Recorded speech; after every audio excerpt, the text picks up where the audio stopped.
Welcome to the Nevis Newscast. Today is Tuesday, May 23rd, 2017. I am Bronte Swanston Hendrickson. Despite the many comments emanating from certain circles that nothing is happening in Nevis, Premier Honourable Vance Amory encourages persons to disregard those statements. Premier Amory, while appearing on the latest edition of Government at Work, says the statistics and the figures paint a vastly different picture. So up to June 2016, we have on record on average employment 5,830 employment. Now, it tells me that we do have significant growth, economic activity, employment is increasing. If we look just anecdotally, and you see the movement of people going to construction sites, it is there. You look at the business places, you don't hear the complaints anymore from the people. The business places are indicating that there is economic activity, there's commercial activity, growth. Premier Amory noted that the policy of reduction of the value-added tax and the removal in some cases can be seen as a simulator of sorts. The reduction in the VAT rate is simply to provide the people with more disposable income. And that disposable income is what is fueling the growth for the business places so that they can employ more. And we have also the government's own policy of attracting foreign investment and encouraging locals and non-locals alike to invest. I just mentioned Mr. Tyson. There are other persons who are constructing their own private homes. These are things which are important. So the numbers in terms of employment for me is very positive. And I think the people of Nevis should be very happy. Amory, who is also Minister of Finance, said that the Nevis Island administration continues to employ persons as it is important that there is no shortage or manpower or incompetence in the service delivered. While we talk about the private sector being the engine of growth, we are aware that in small developing states, the government has to play an integral part in driving the economy. And one of the things which you will note, if you pay attention, is that the moment things slow down and the government is not, the business places, they begin to blame the government. So we know that we will get the blame, so the government tries to stay ahead by where it is possible to employ people, we do so. Amory noted that in some sectors, the government is understaffed and called on residents to indicate their interest and come forward. The Department of Agriculture is hosting its second annual Pork Festival on Friday, May 26, 2017. The Pork Festival is being held as one of the activities for Agriculture Awareness Month, which is being celebrated under the theme Embracing Climate-Smart Agriculture to Achieve Food Security. Manager of the abattoir, Garfield Griffin, listed some of the items that will be discounted at Friday's event. Okay, this year for the pork festival, raw products. We're going to have the pork chops. We're going to have the diced pork, which is in cubes. We have the pork ribs. Those are the basic raw products. Pork leg as well. For the processed products, we have the seasoned pork roast. We have the hams, as usual, the smoked hams. We have sausages. We have two types of pork sausages. Spicy Italian pork sausage and a breakfast pork sausage. This year we have the ground pork as well, packages, 1 pound packets. The new product we featuring this year is our local pork bacon, which is made from the belly of the pig. Griffin also stated that pork burgers will also be on sale for $20 a pack, containing 12 patties. Even though it is a pork festival, Griffin noted that other items will be available for purchase. Pork is a main feature of the day, but also we're going to be having the usual mutton. People like mutton. We'll have mutton, we'll have beef, whether it's cut slices or in cubes. We'll have pig foot, deboned pig head, deboned cattle head, cattle feet, I think we have some chicken, sausages, ground chicken.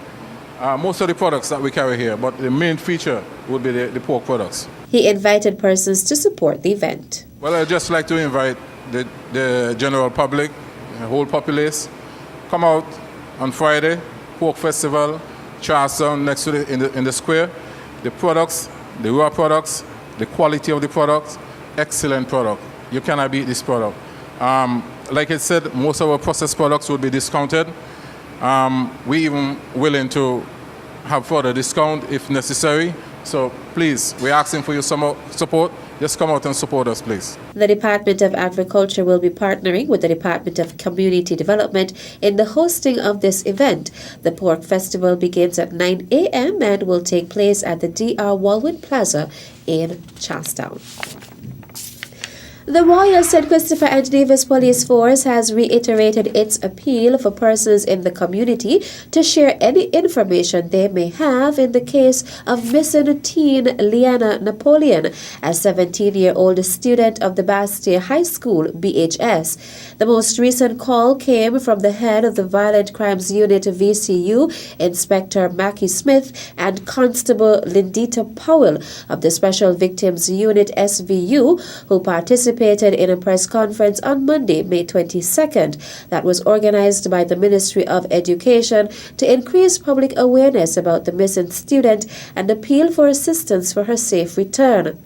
In what he termed as an unsettling case, Inspector Smith said any credible information is welcomed that can help to resolve the 2-week-old case. There are some confidential police officers out there who they can go to and give that information, he stated. Powell said the officers of the SVU fall into that category and are particularly moved by this case given that it involves a teenage girl. Information can also be reported anonymously using the toll-free 1-800-8477 number operated by Crime Stoppers St. Kitts and Nevis. Callers with credible information about Liana's whereabouts will be eligible for a $25,000 reward. Still to come, Honorable Sean Richards makes an appeal to persons who have information about the whereabouts of missing teen to come forward. The details when we return. Think you can handle the long jam and liming for Culturama this year? Well, make sure you don't pass out. Join the Fit Jam sessions and get yourself ready for the road. Work out at the Fit Park at 5 o'clock every Monday, Wednesday and Thursday, where personal trainers will make you sweat and DJs will keep you moving. Register when you come. Feel good, look good, and get ready for Culturama 43. Don't you miss this time, no. As a responsible taxpayer, you help to finance free healthcare at all health centers on Nevis. Thank you for putting country above self. This message was brought to you by the Inland Revenue Department, Nevis. Be a responsible citizen.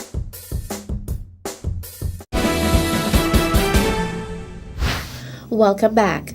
At a press conference held on Monday, May 22nd at government headquarters, Honorable Sean Richards said his ministry is deeply distressed and concerned about the missing teenager, Liana Napoleon, while he appealed to persons' better nature and cooperation at this time. It is very alarming for me that a young lady could be missing in our federation, said the minister. I have been praying for her well-being and a safe return, and I am hoping that she would be located very soon. Minister Richards said that there are no words to describe what her family and friends might be going through at this point in time. He said that he is making an urgent and passionate appeal to those who may have information that could assist in locating Liana, and for those who might be aware of where she is to come forward. As this is a sensitive matter, Minister Richards is calling for persons to be more compassionate. He is appealing to persons to desist from disseminating speculations, gossips, and other fallacious messages. He said that this is increasing the distrust interests of the missing teenagers' relatives and friends. It is also frustrating the efforts of the authorities in their investigations. The good nature of citizens of the Federation and their brotherly or sisterly love must be exercised at this time, said the minister. It has been 2 weeks since Liana, a student of the Bastia High School, BHS, has been missing. Family Book Feud is a recognition that our schools in and of themselves are family, and that there are people who play a role in that school family who may not always be at the forefront. So every day you go to school, you see your teacher and you see your principals, and the parents have to be there and the students have to be there. But in order for that school to function properly, there are several people behind the scenes, and some of them in front of the scenes too, who have their role to play. And each year for Family Book Feud, we choose to bring some light and to bring some recognition to a group of those people. This year, our honorees are the school chaplain. Coordinator of School Libraries Londa Brown in the Department of Education talking about the honorees for this year's Warner's One-Stop Family Book Feud, which took place at the Nevis Performing Arts Center on Saturday, May 20th. The recipients of the token of the appreciation were Reverend Telford Matthew and Pastor Eversley Pemberton of the Charlestown Secondary School, Pastor Alison DaCosta of the Elizabeth Pemberton Primary, Father George Agar of the Charlestown Primary, Venerable Archdeacon, also Percival of the Joyce and Liberd Primary, Reverend Marcia Tomlinson of the Ivor Walters Primary School, Pastor Cuthbert Cumberbatch of the Violet O. Jeffers Nichols Primary, Reverend Verna Morgan of the Montessori Academy, Pastor Delroy Josiah of the St. James Primary, and Pastor James Douglas of the St. Thomas's Primary School. We really appreciate the work that they do, and it is our job to make sure that each year we know that we don't do it alone, and so we bring those people who help us to the forefront. And so this year we say, school chaplains, take a bow, it is your turn. Coordinator of School Libraries in the Department of Education, Londa Brown. And that brings us to the end of this edition of the Nevis Newscast. I am Bronte Swanston Hendrickson. Thank you for viewing.